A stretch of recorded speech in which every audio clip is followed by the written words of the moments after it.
Good afternoon, everybody, and welcome back to another edition of the B&H Virtual Event Space. Very happy to welcome Alison Carlino. Alison, how are you doing today? I'm doing wonderful. So good to talk to all of you. Super excited to have you here. For those of you who maybe didn't know what you were getting into, we're talking about the night during the day, kind of, depending where you're coming to us from. It That's might be, true. you might rewatch this and it might be the night. So, now it just sounds silly, but we're talking about photographing the night skies, Milky Way, star trails, and light painting techniques. So want to say thank you to Alison for being here. I do also want to say a very special thank you to our sponsors over at Canon for sponsoring this event. We thank you very much. For anybody who has any questions that they'd like to get over to Alison and you're joining us here on Zoom, you can use the Q&A tab, which is usually at the bottom of your screen. If you're joining us on Vimeo or Facebook, you can use the comment section and we'll make sure to get them over to her. But otherwise, I don't want to take up any more of Alison's time because we've got a ton of night stuff to cover. So I'll pass it over to you and I'll see you back here in a little while, Alison. Wonderful. Hey, y'all. I'm Alison Carlino from Sugar Land, Texas, which on a good day is about 30 minutes southwest of Houston. On a bad day in traffic, that's about an hour and a half. So basically, I'm in Houston, Texas, which tells me that I can't see any stars at all because of all the night light, artificial, fake city light. So I have to go at least 2 hours west of here to even be able to see a resemblance of stars. So this is something I'm so excited to bring you my passion of shooting the night skies today. I have so much to share with you, so we're going to jump right in, guys. I want to start with one of my favorite images that I made last summer in Grand Teton National Park. This is Mormon Row, one of the molten barns. We worked so hard to plan this adventure, and I'm going to share with you today the planning, the preparation, the exposure, and possibly even the processing of the Milky Way if we have time at the end on how this image was really constructed. You don't just show up and hope that you're going to stand in the right place at the right time in the right month and have it all come together. There's so much that goes into this, so I'm excited to share this image with you. Compositionally, the Milky Way rising over other elements is very pleasing to the eye. Now, the first time you go out into nature and the night sky is in a dark zone, you're probably going to point your camera straight up at the heavens and you're going to photograph the Milky Way and stars, and you're going to see God's glory, and you're just going to be so moved to tears. And that's what happened to us 4 or 5 years ago when we did this for the very first time. But beyond that, once you get started in night sky, you're going to want to bring in what you know as a photographer, and you're going to want to bring in compositional elements, meaning your foreground, your midground, and then of course your background as the sky. So I'm going to touch on light painting today so that you can bring in these foreground elements to add visual interest. So White Dome Geyser and Yellowstone National Park there on the left, there was a lot of planning that went into that one and a lot of waiting around for the earth to erupt at the right time. I have a live video feed of that one as well to show you. And then of course the old fire truck here in Elizabethtown, New Mexico, adding interest like that, telling the story about the location is very appealing to the eye. Star trails, hypnotic, colorful. Just walk by this every day and just get lost in it. This is an acrylic print on my wall. This is also one of those molten barns on Mormon Row, but it's the opposite direction in the sky from the Milky Way. This is a North Star, what we call circumpolar. We're going to talk about how to plan star trails, how to capture them, and how to process them. Star trails that go in different patterns in the sky produce different looks. So where you point your camera will give you different trail patterns. And you notice that some of these have color in them. Some of these may be white trails. So it depends on what your final vision is as an artist about what your settings may be on your camera. Notice how we've added light painting into this as well. It gives your eye a place to look. It's going to give your eye a leading line and a place to land in this story.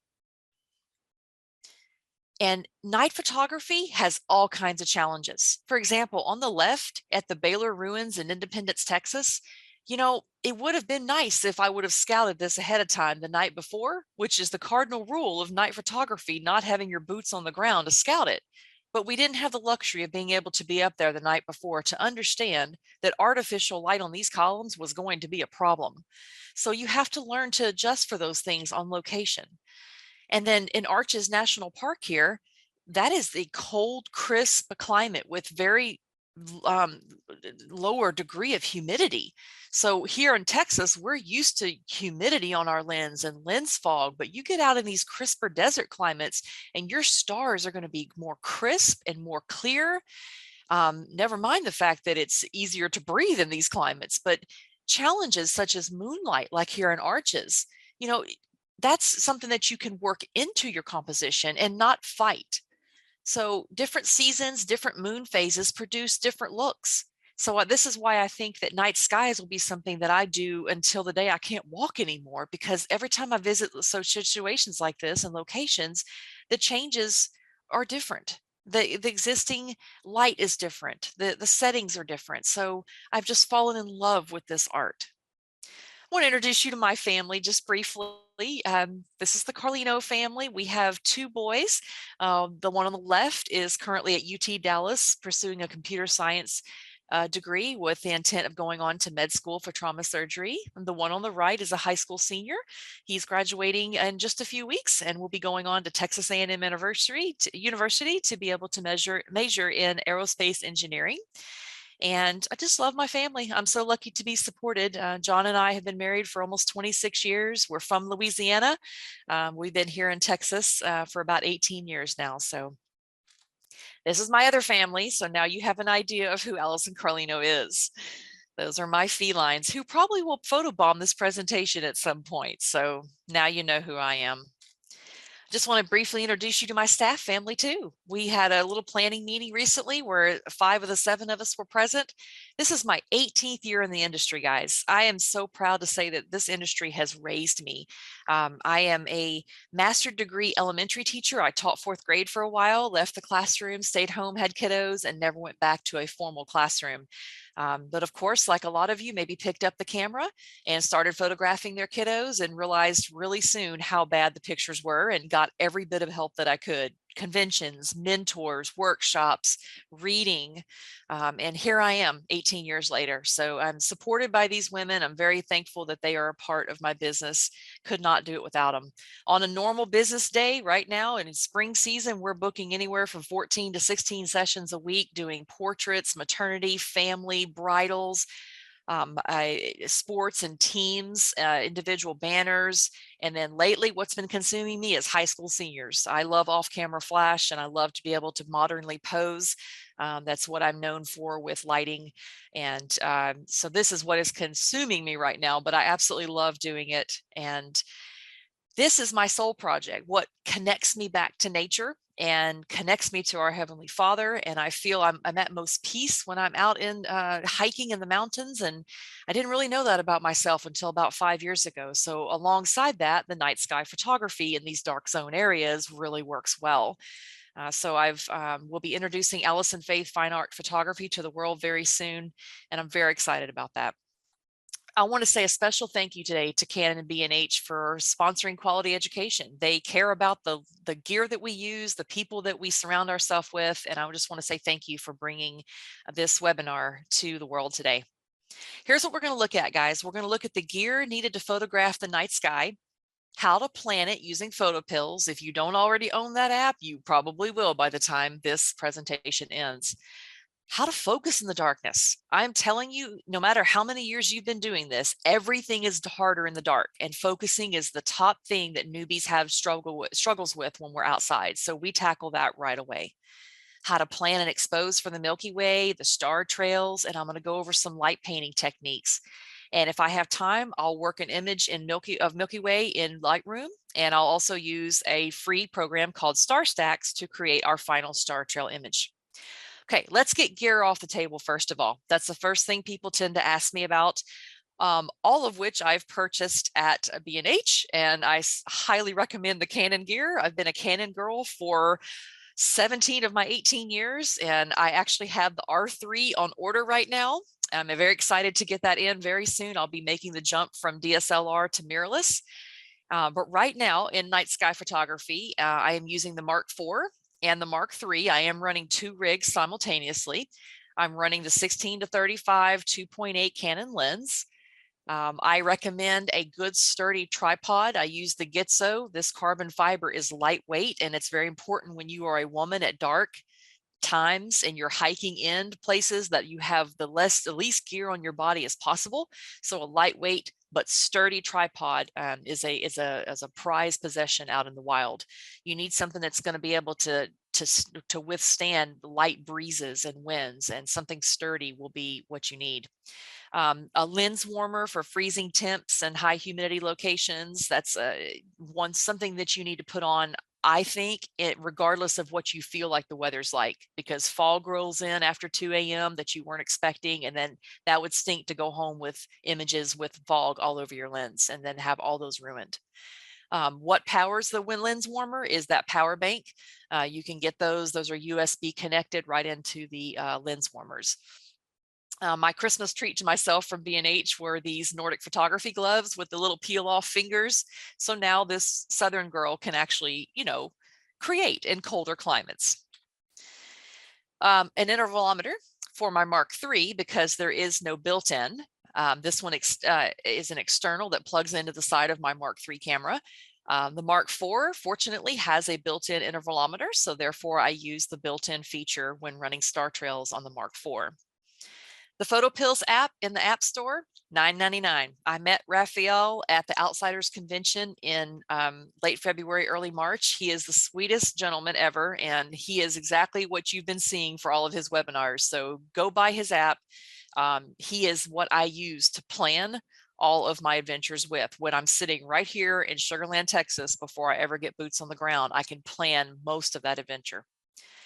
A headlamp with red night vision is very important. You don't want to ruin your eyesight once it gets adjusted, as well as the people that are around you.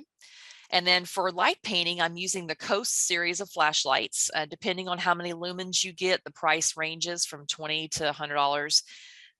You're going to want something with a high luminance, and preferably a focused beam where you can make a wide or a tight beam. It's a good idea also to have a backpack or a shoulder type camera bag. I mean, I use a camera roller bag for a professional basis. Obviously, you don't be rolling a bag out there in the mountains. So a good backpack that has, padded shoulders and a good waist strap to support you is something that you would want to have, especially at night. Extra camera batteries, your battery charger, larger capacity memory cards to be able to write those images pretty quickly. A jacket, because, well, I'm going to freeze anytime I'm outside. So folding chair, good thing to have. Sitting on the rocks at 3 a.m. is just not cool. So, a good folding chair is nice to have out there. Water, snacks, toilet paper, and trash bags, because I'm a nature first girl, and we want to make sure and carry out whatever we carry in. So we don't want to have any kind of litter on the ground. And then extra light painting tools, LED panels, gels to cover your flash or your Coast flashlight with. And then, of course, a speed light, maybe to kind of pop the trees. You're going to see me do that in a video coming up. So courage and crazy friends, because this is not for the faint of heart. Going out at 2 a.m. alone is, first of all, it's not fun, but second of all, it's just not safe, and it's best to go out there with a group of friends, kind of like these people. So this is one of my workshops that we had in Big Bend National Park, which is on the border of Texas and Mexico, and it is, I believe, currently the darkest place in America. And fortunately for us, in my little small group of people that traveled with me, it was our first time to see the heavens, and man, what a great way to start, because we really got to see with our naked eye, look up and see the stars and see the core and see the Milky Way. And it was just amazing. I had no idea that all that existed, because you just can't see that here in Houston. So that workshop was just so much fun in Big Bend National Park. So we'll talk about a few of those images coming up. Okay, planning the adventure. Here we go. The first thing that I'm going to do is I'm going to visit darksightfinder.com. This is a website that's going to show me this right here. It's a Bortle scale of colors. It's going to tell me, is it going to be okay to shoot here? If it's black or gray or light gray or dark blue or light blue or in the greens, it's probably going to be pretty decent. But man, if you get anything orange, red, white, or gray, you might as well hang it up. It's just not going to happen. So basically all of Houston, right? So the map that you're looking at right here happens to be a screenshot of the dark big blob in the middle right there is going to be Yellowstone National Park. And down to the left is going to be Moore Monroe, where we did the molten barn. So I wanted you to see how I planned this and try to understand the area that we were in. So when I pointed north for the North Star trails, you can see why it was so dark in that sky, because it was going into Yellowstone. It was going into no city lights, no ambient lights, and it is a wonderful place to be able to see the stars. Second thing I'm going to do is research points of interest to add my compositional elements. Okay, for example, when I got boots on the ground in Grand Teton and we visited Moore Monroe, I took photo pills and I opened the night AR to visualize exactly where the Milky Way was going to overlay over this barn. What a wonderful feature to understand how it's going to rise in the spot where you want to shoot it that very night. Like priceless, right? So you can visualize this and you can pre-plan. So you can even save the trip using the app, which is wonderful because I don't want to have to remember this. So here's a view of the planner. So when you dig into this app, the top row up here where the red arrow is showing is one of the most important schedules that you're going to have throughout all the app. And that's going to tell you when the GC, the galactic core of the Milky Way, is going to be visible and what angle of rise you're going to see it at. So a couple important points here is that it says from 11 to 21 p.m. to 3:35 a.m. is when it's going to be out and visible. That's the actual core part, the pretty part where all the gases are. So that tells me, if you look down at the bottom down here, that tells me we're probably in the summer months here in the Northern Hemisphere, because as you're going to learn coming up, June and July are the height of Milky Way season as far as the core. So down there at the bottom, that's called a scrub bar. It's your time bar, and you can preset that while you're sitting at home to the exact date and time of your trip. And as you can see, July 10th, 2021 is when we were there in Grand Teton National Park. And at 2:11 a.m., you can tell the white dotted bubble lines in the middle of the map, the white dotted bubble lines there, that's the core rising. And when you scrub your finger left and right, you're going to see the core kind of go up and down in an arc, so you can understand what time it's going to be the highest in the sky. The dotted white line there shows you where the Milky Way will rise. Down at the bottom, there's a night AR feature, which stands for augmented reality. This is where you get to visualize the Milky Way over ground elements real time, which is perfect for daytime scouting trips when you want to be able to see, just like in this picture, what it looks like at, that was 10:41 p.m. So it was already out and it was getting above the horizon, and we were going to be able to shoot very soon. The red bubble right there where it says -30, that's actually the core. So you can tell the core would have been a little bit hidden by maybe another barn or a tree. So we were waiting till closer to the 11 o'clock hour to actually start shooting the Milky Way that night. Next thing I'm going to do for planning is to identify the Milky Way season for my hemisphere. I need to know that in the Northern Hemisphere, y'all, the galactic core is visible March to October, with June and July being the height of my season here. Okay. It goes behind the sun in December and it's not visible at all. The other times of the year, you can see the tail when you're outside of March and October, but in December, it's going to go behind the sun in the Northern Hemisphere and you're not going to be able to see even the tail. In March and October, though, if you choose to shoot in those months, the Milky Way just does not rise that high. In the summer months, it's going to be out longer, earlier, and higher in the sky. So those are your safer chances for you if you get cloud cover maybe the first part of the night, or maybe you want to change locations twice. You have more time in June or July to do that.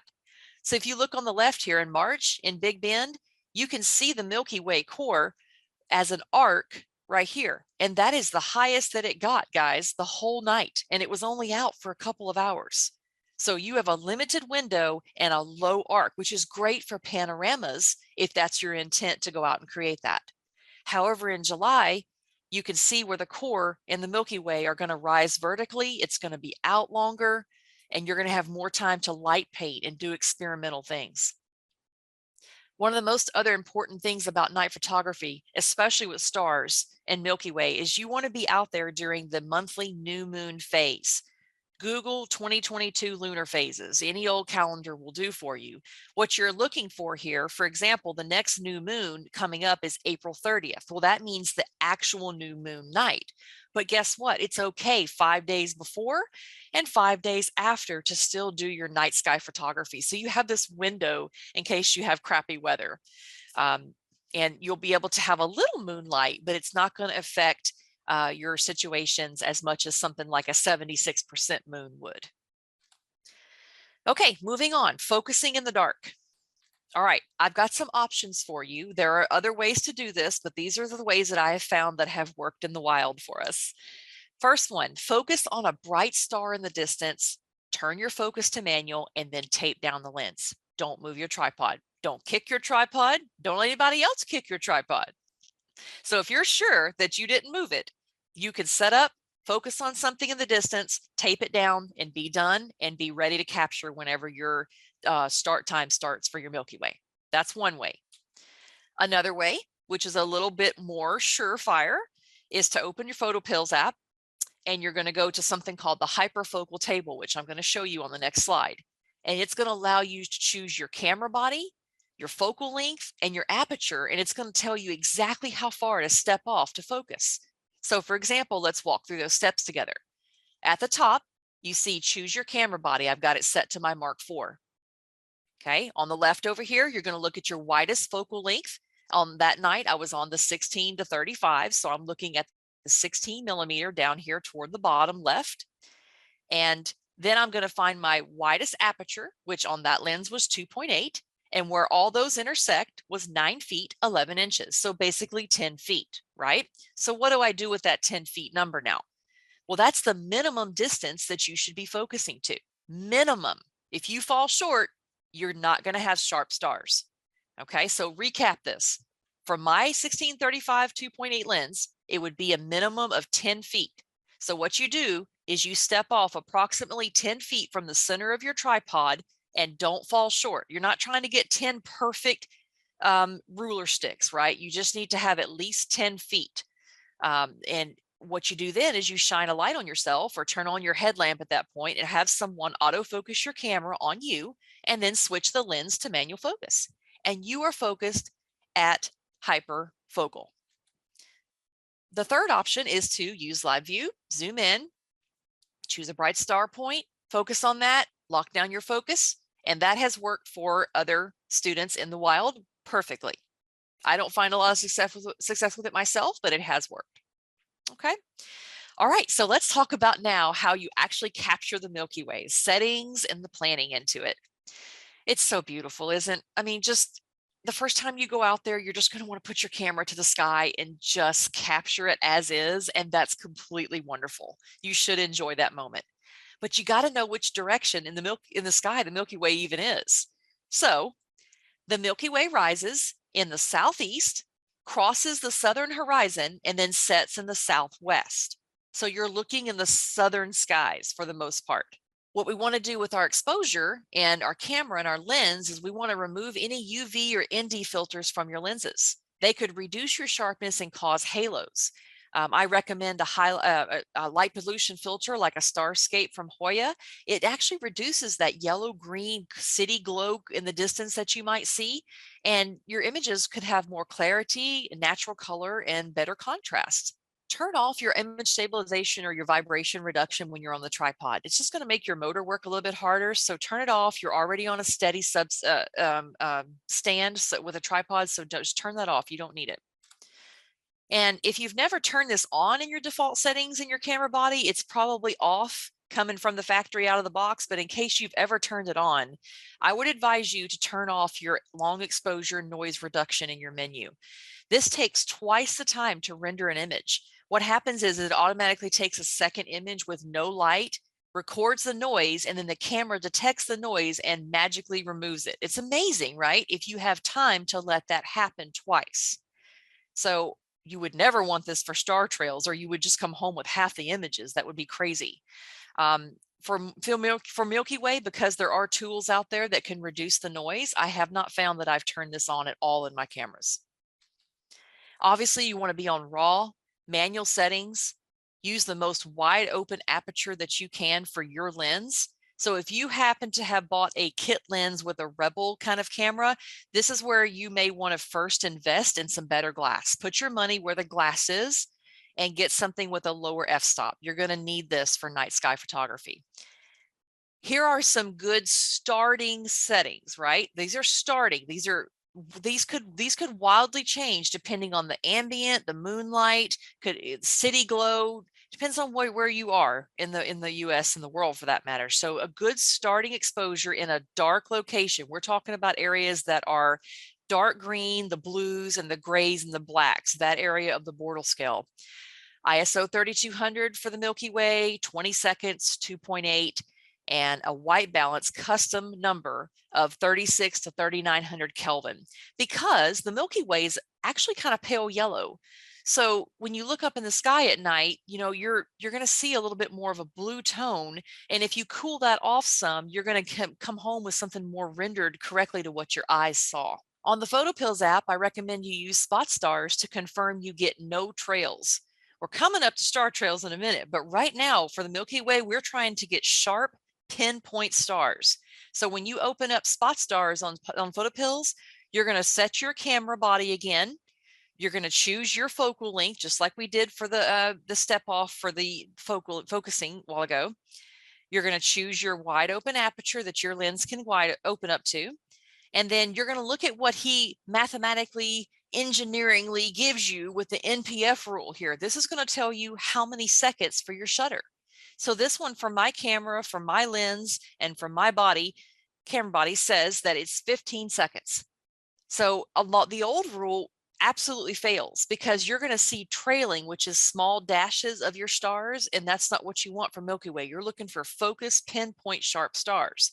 And on my camera body, 15-second exposure is what's going to capture that and make those stars sharp. Okay. All right, moving on into star trails now. Very fun stuff. Look at these patterns, right? Depending on where you point your camera in the sky, guys, you can create these different patterns by knowing the direction of the sky that you want to go into. So this one is a North Star, commonly known as Polaris, what we call circumpolar. This is a hackberry last year that we did in January, and we used the PhotoPills app to locate the northern star, and we also added some light painting on this. This is probably a 3-hour capture of maybe 350, 400 images. And you might notice that I have some gaps between my trails, and that's a personal choice. And I'm about to talk to you about how you can leave those in, or you can actually connect them and just see complete lines and complete shapes. This is an example of a southern sky one. It's just more of a horizontal, and you get a little bit more curving as you get down to the bottom, but this is more of a straight pattern in the sky when you go due south or due east. So the southern skies with this image, it was a beautiful shape in the sky. It was mesmerizing to look at, and we added the light painting, which you're going to see in a minute, how we added this redness down there to really draw your eye into that area. I also studied color balance, and I knew that I was leaving my ISO low enough to get some color in the stars. If you look, you can see khakis and whites and some grays and some light blues and some dark blues. And when you leave your ISO low enough, those colors are going to come out in the stars. So I knew that I was going to see some blue. So I thought, why not use a red gel on my speed light to color balance that, really make it harmonize and bring your eye down to that red. So that's why I chose red for that bottom. But I thought you should see what we drove up to. So this is what it looked like with our headlights. We were in a place called Korth, Texas, which is literally in the middle of the cow pastures on a dirt road. But to get somewhere dark, just 2 hours west of Texas, you have to be on a dirt road, basically.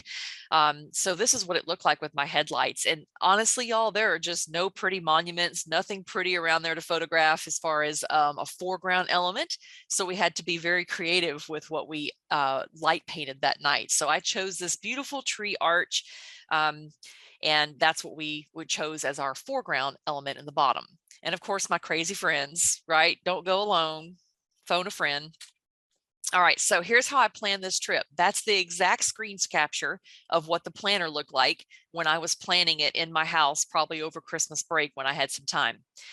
The most important menu part of this for Star Trails, guys, is going to be up here at the top on the menu called Civil, Nautical, and Astronomical Twilights.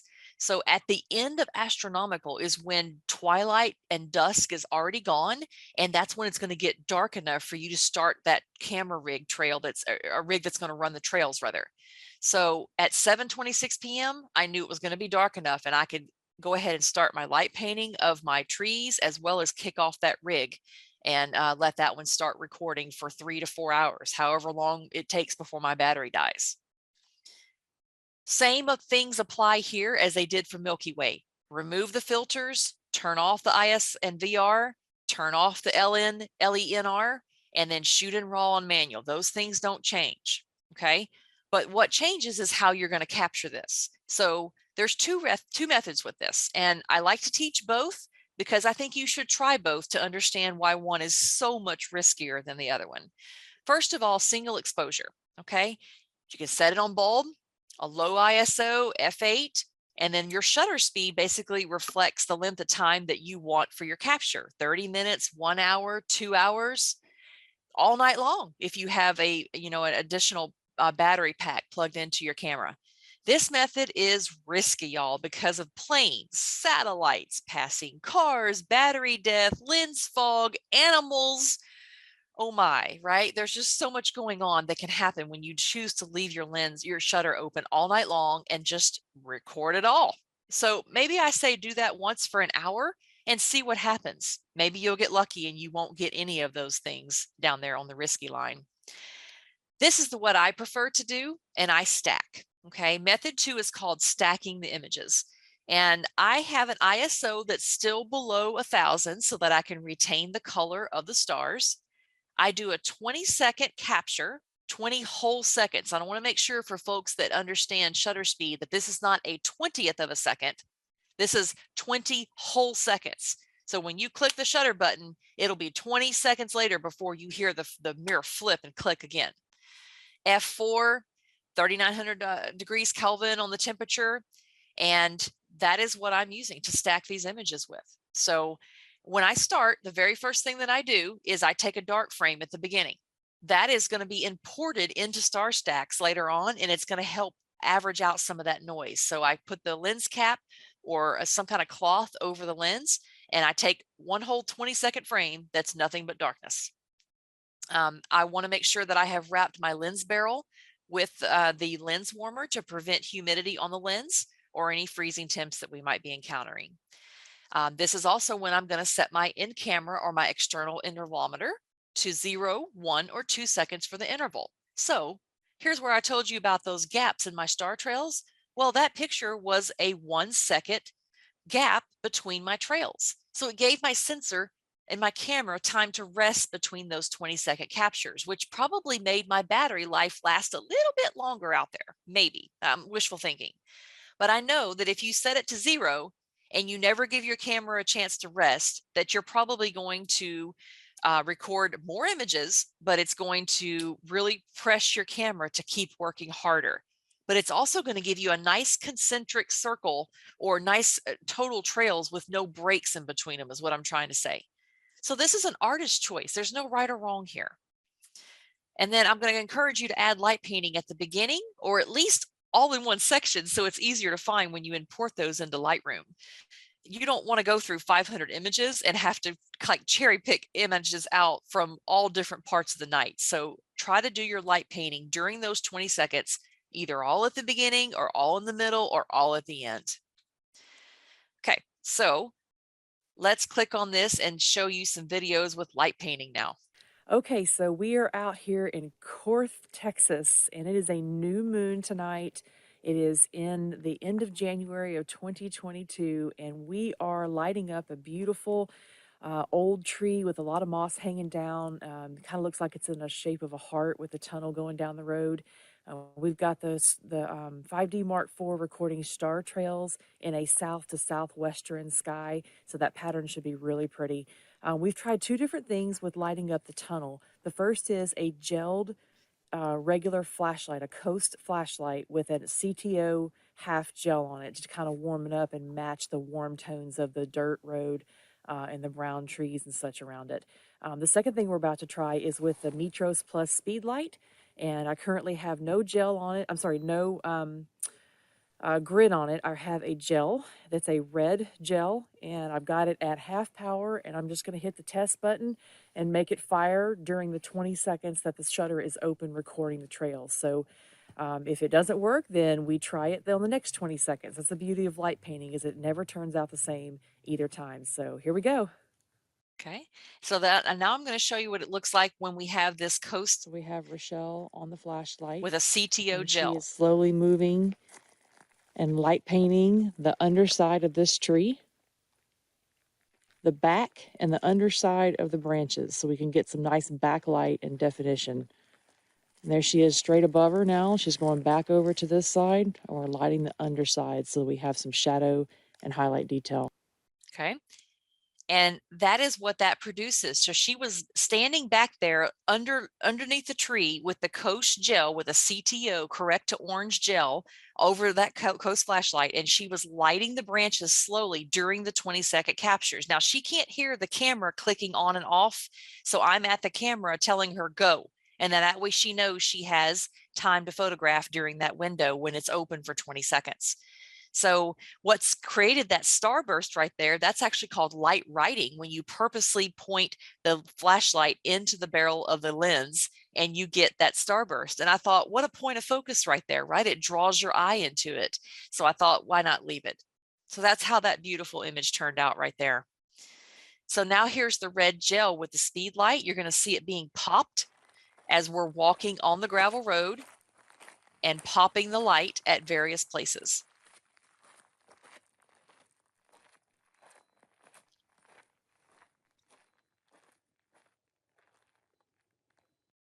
Okay. And then that's how that one's produced. It's done during when the camera's open for 20 seconds. And, you know, it's the beauty of, gosh, it's never going to turn out the same twice. I think that's why I've fallen in love with this art. Okay, so let's go through some light painting 101 videos and tips so you can understand where to stand, where not to stand, and what kind of effects those produce. This is White Dome Geyser in Yellowstone National Park, and we are about to shoot the Milky Way with this and do some light painting on this baby. It's currently erupting. It'll erupt every 15 to 30 minutes for about 2 minutes at a time, with the max flow being 30 seconds. So we did a lot of planning on this one to understand when that geyser was going to erupt. And the thing is that we didn't get huge eruptions until much later at night. They were, you know, little poofs, and then we'd have to wait, you know, 20 or 25 minutes between each eruption. So this was literally the last take of the night at, I don't know, 2:30, 3 o'clock in the morning. We're all deliriously tired. It's so dark, and everything behind us is just, you cannot see, pitch black. It's, you don't know what is behind you in the woods and you're deliriously tired and it's freezing cold. So this was quite the adventure. And so getting this image was quite the prize.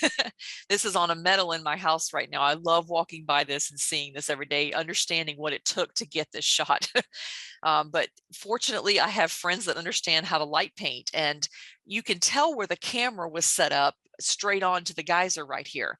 But the position of the light painter, guys, is all the way out to the left, almost at a 90-degree angle to the camera. So it's never from camera view. Just like a portrait photographer would not light from camera to get flat, textureless, shadowless light, we're not going to light paint from the hot shoe camera position either. Okay, so I want to show you what it took to create this image right here. My son and a friend were doing 5-second intervals with light painting frames, and they were doing this in different little parts. I was saying go, and then they would light the hood, they would light the rims, and they would light the tires, and they would light underneath the concrete, and then I would tell them open the door, and they would light inside the cab. So we were doing this probably for a couple hours on the Strand in Galveston. So I have a video that shows you how this was put together. So check this out.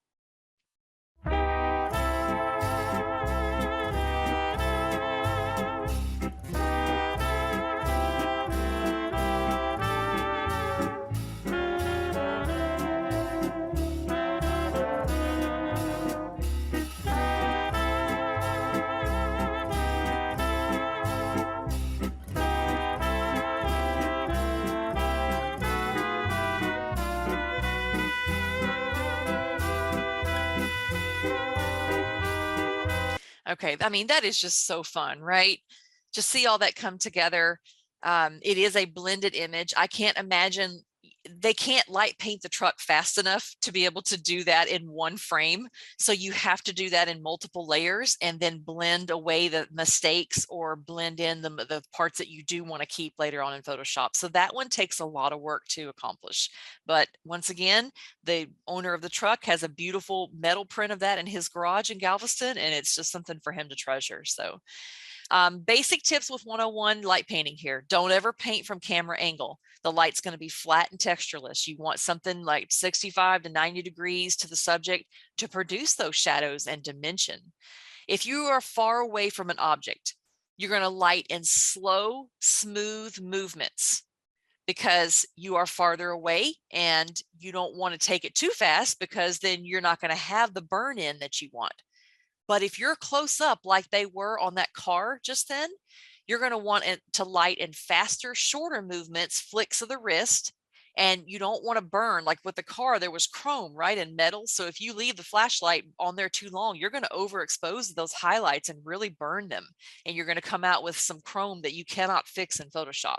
So shorter, faster movements, the closer you are to the object. Consider adding gels over that light to match or contrast the ambient. Don't shine the light directly into the lens unless you want that effect of light writing like we did for the starburst underneath the trees. And then here's a 101 tip that we've just kind of figured going out into the, or figured out being out into the wild so much, you know, consider hanging a small LED light source on your tripod, or maybe even a reflector tape like bike reflector or something, so you don't kick it out of place, but also so you can find it later.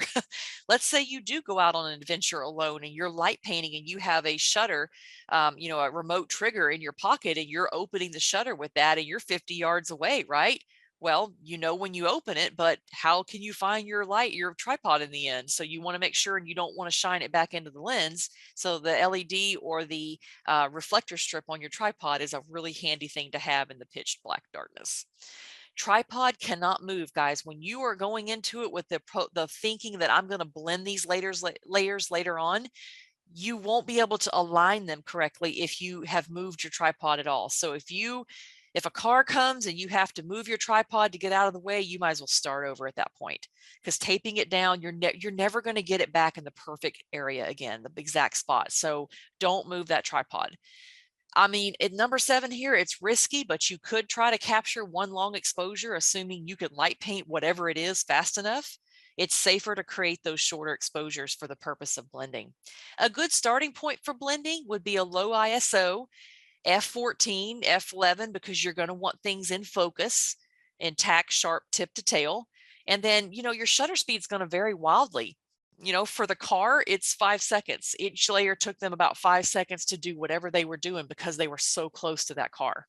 All right, and then I'm going to end here with our light painting videos of the molten barn that I promised you from earlier, so that you can understand what it took. There are 4 videos here. You're going to see my helper painting the barn in from a 90-degree angle. So I am in this position on the barn right here as you're looking at this picture, and she's over to the left out in the darkness hearing things go bump in the night, but she's trying to listen to me. I'm coaching her from the camera. Okay, ready and go. And that's when she starts painting. So let's listen in to see these.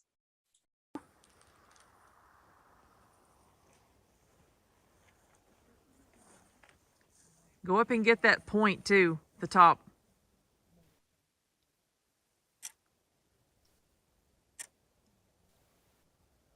That's gonna burn, I would think. Okay, so that's one.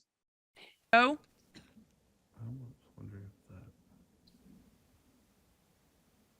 More to the right, more to the right, more to the right. There you go, way out there. There you go. Nice. Okay. Yeah, go. Ooh, that looks good, Rochelle. Can you do some more pieces during this 20? Yeah. 13, 14, 15, 16, 17. What's out there to the left some more? Okay, that's good. Okay, go. And on this last one, I had her lighting the grass. And interestingly enough, we were burning it at first because she wasn't flagging it. Like if you have the flashlight right here, you should put your hand underneath it so you don't burn the grass. So she had to make a flag with her hand as she was making that leading line up to the barn. I wanted your eyes looking at that barn. And so we created on purpose a path of light into that barn. And so when you put all these layers together, I forget how many it wasn't more than 20. We probably tried 30 or 40 times, and then those don't work for whatever reason, wrong angle. Maybe she was too close and she burned it, or she didn't leave enough light on there and it was just black. So light painting is such a trial and error thing, and you have to coach the person that's helping you, because you're going to be able to see that from camera and they're not. But don't let a cloudy evening go to waste. If you go out and you get upset because there's clouds, don't, it's not a waste, guys. Practice your skills. Find something to light paint, and that way you're ready when you have a night where there's clear skies. So this could be your compositional element. This could be your foreground with the Milky Way in the back. Okay, guys, so this is an image from the Molten Barns that I want to walk you through. I want to preface this with saying that I am a realistic photographer. I am a realistic processor. I don't believe in pushing the colors and the contrast and the clarity into points of fakeness. I want people to say, when I go out there, I can pretty much see that with my eyes as far as when I'm looking at the skies. I don't want there to be any kind of fake window over what we're putting out there on social media, unless you put a disclaimer that says, this was a composite, or this was something that I over processed and it's my artistic vision, and be fine with it. So I'm a realistic girl. I do very simple, very little things to it. So this is one of the frames that came off the camera from the Molten Barn, and I'm going to bring you through the basic steps that I would do when this image comes out of camera. First thing I'm going to start with is go into Lightroom and go to lens correction, and I'm going to enable my profile corrections. Immediately you can see that it took the vignetting off the sides, and it matches up to my 16-35 2.8 Canon lens that the profile people in Adobe have put into Lightroom right there. So that part's done. Transforming it. Now, if I hit level, it's going to give me a little bit more of a straighten. It doesn't do exactly what I need to. I already knew that at 16 millimeters, I put the bottom of this barn near the edge of the frame, and therefore I had some distortion, and I knew that going into it. I knew I was going to have an issue, and that's the way I captured that night. So I might just take my crop tool and just kind of turn it and transform it around a little bit like that. And that's just about as good as I'm going to pull that one right there. Now, the next thing is this was recorded at a very warm color balance.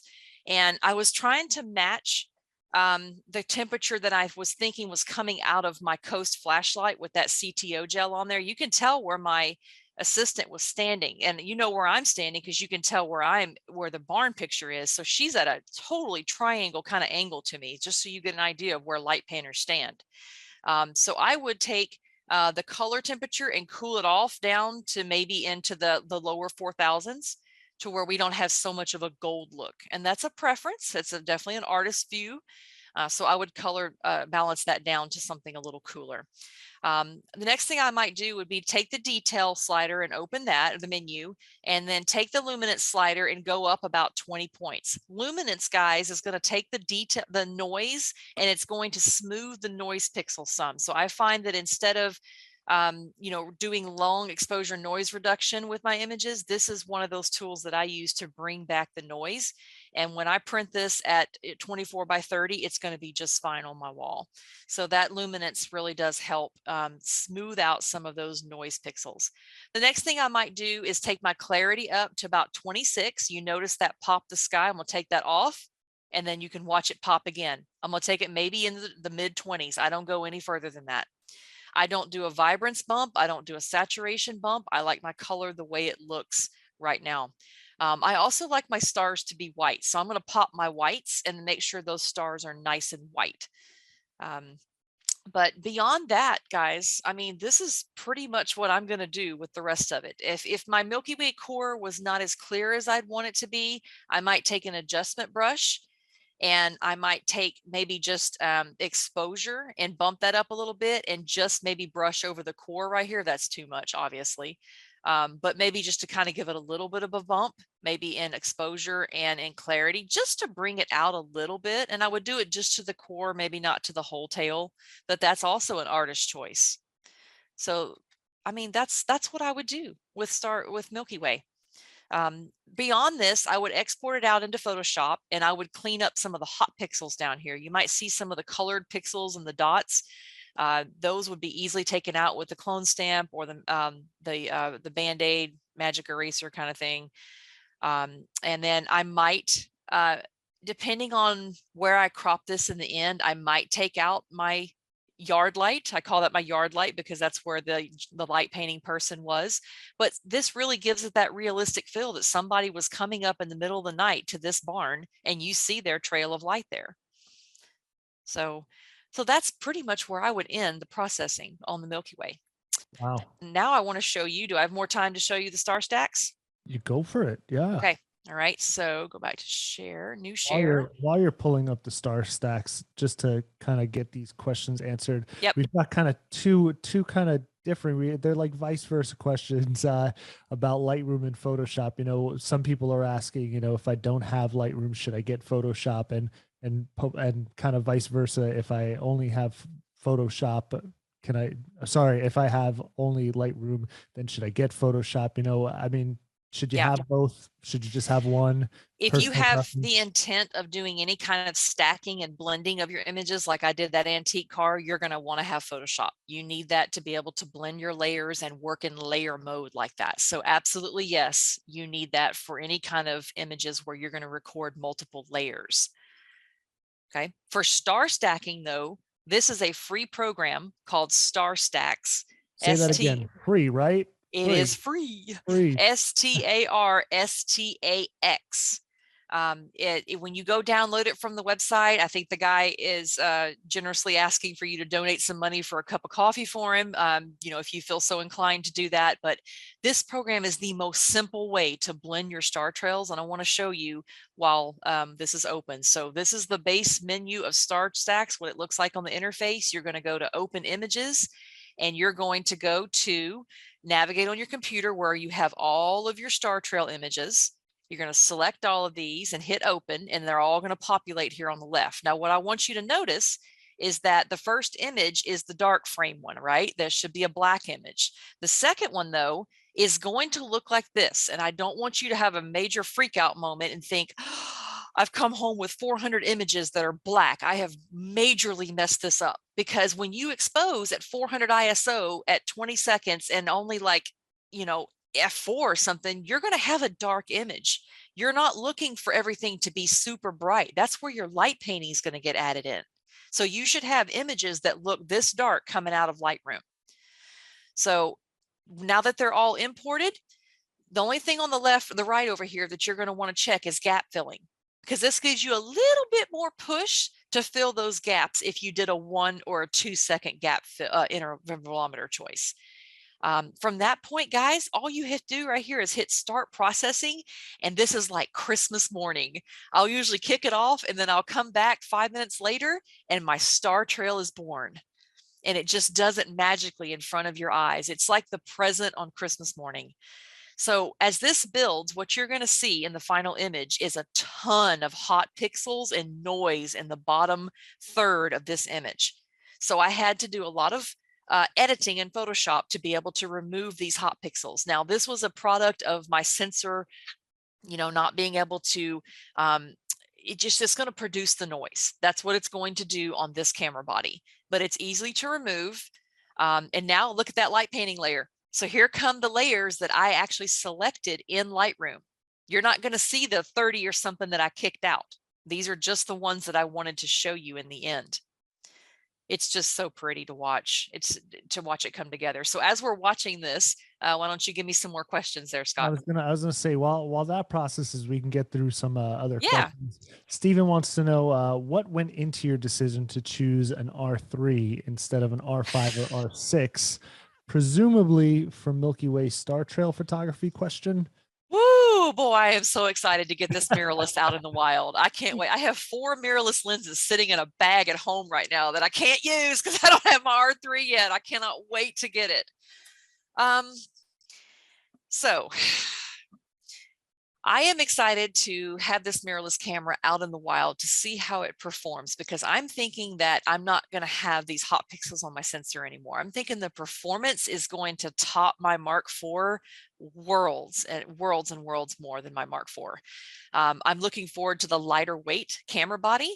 I'm looking forward to, on a portrait and wedding and chasing a toddler for a living, the eye tracking focus in there. So when you, wherever you look, that camera, you're going to train your eye, and it's going to go through a menu and walk you through these stages. And wherever you look, that camera is going to focus. I mean, it's not completely new technology. It was on one of the old camera bodies on Canon years ago, but it's the first time that it's been on one of the recent bodies in a long time. So I am so thrilled to have that. How that's going to work with star trails, not quite sure yet. And I intend to make this an entire journey about how a DSLR girl transfers over to mirrorless and the challenges that I learned. I'm going to be starting my own YouTube channel to document just that journey. And that's, I was going to say, that would be a perfectly good reason to bring Alison back here and follow up and find out exactly how that adventure is going. Yes. Now, Sherwin, who's joining us on Vimeo, wanted to clarify, because Sherwin is a little bit confused on hyperfocus. If in your example, I focus at 10 feet or on a star, it seems like my focus would differ widely. Can you kind of specify a little bit and maybe clear that up for Sherwin? 10 feet is for my camera body and my lens and my aperture. So don't take 10 feet as the Bible here. Okay. So you'll have to put in all your numbers and get your measurement off of that.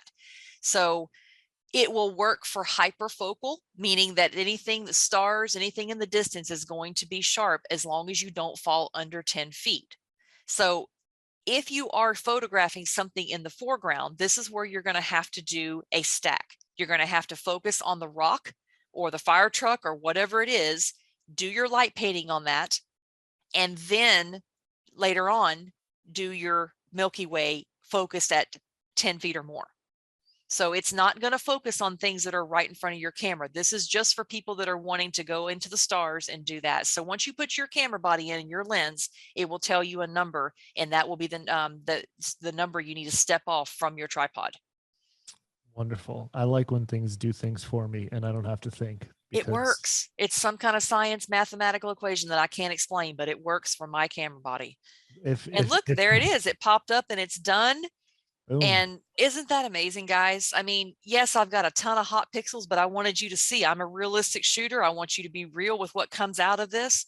And once I cleaned it up, you saw the final image in my presentation. It just looks amazing. Wonderful. Well, Alison, I want to thank you so much for being here, as well as Canon for sponsoring this event. Without them, they're great partners. We wouldn't be able to bring wonderful content like yours to life. So thank you both. But especially you, Alison. You're very welcome. I enjoyed it. Thanks so much. Have a wonderful night. Catch you. Bye, y'all.